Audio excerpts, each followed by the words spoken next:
অন্তর্বর্তী সরকারে যারা আছে তারা কিছু না বলার আগেই যে আমাদের আমলারা তারা নিজেদের মতো করে অনেক কিছু করে ফেলতে চায়।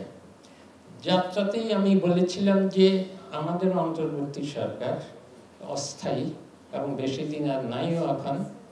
এই কোথায় বিভাগ হবে হবে এটা দিয়ে মানুষের কোনো, আমরা চাই মানুষের প্রতিদিনের জীবনে দাম একটু কমিয়ে রাখা, ঘুষ কম দিতে পারা, একটু ভালো সেবা পাওয়া। সেখানে কুমিল্লা নতুন বিভাগ হলো না, নোয়াখালী নতুন বিভাগ হলো, সেখান থেকে ফেনী আবার চলে যেতে চায় ওই দিকে।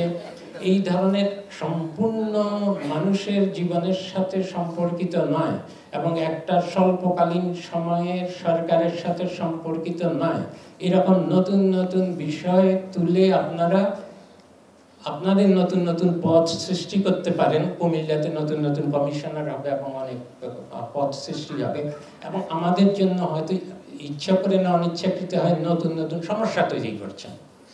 এই সমস্যা তো আমাদের কোনো দরকার নাই। যেটা আমাদের রিফর্ম প্রোগ্রাম নতুন গণতান্ত্রিক সরকারের উত্তরণের, সেটার জন্য এটার সাথে কোনো সম্পর্ক নাই। আমরা বিকেন্দ্রীকরণের কথা হচ্ছে, সেটা ভবিষ্যতে বিকেন্দ্রীকরণ হবে, সেটা তো নতুন নতুন এই ৩-৪টা বিভাগ করার ব্যাপার না, সেটা স্থানীয় সরকার শক্তিশালী করা, সেটা আলাদা জিনিস, সেটা এবং জুলাই সনদে আছে সেটা। কিন্তু এই আমাদেরকে না জানিয়ে পিছন থেকে আমলারা নতুন নতুন সব, এটাকে নিকার বলে একটা কমিটিও আছে, আমি জানিও না, এখন আমি খবর নিয়ে দেখেছি ওদেরকে বলছে আপনাদেরকে কে বলেছে সব নতুন নতুন ইস্যু তৈরি করতে। একে তো এই প্রতিদিনের আন্দোলন আর অকুপেশন, তার মধ্যে আবার নতুন ইস্যু ক্রিয়েট করা। এটা বুঝতেই পারছেন যারা অন্তর্বর্তী সরকারের অনেক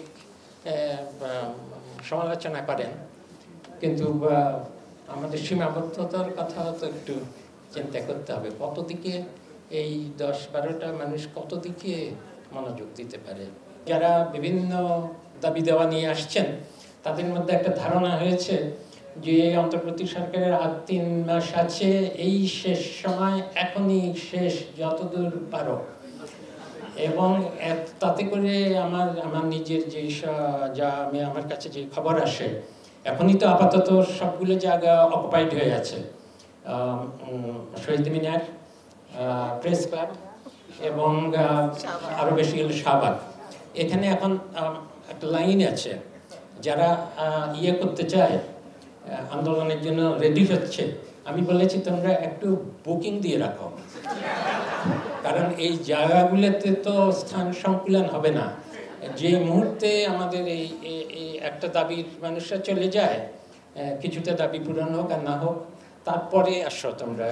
একটা চার্ট থাকলে আমরা অন্তত নির্বাচন পর্যন্ত এটাকে একটা, যাতে বেশি অস্থির না হয়, সবাই জায়গা পায়।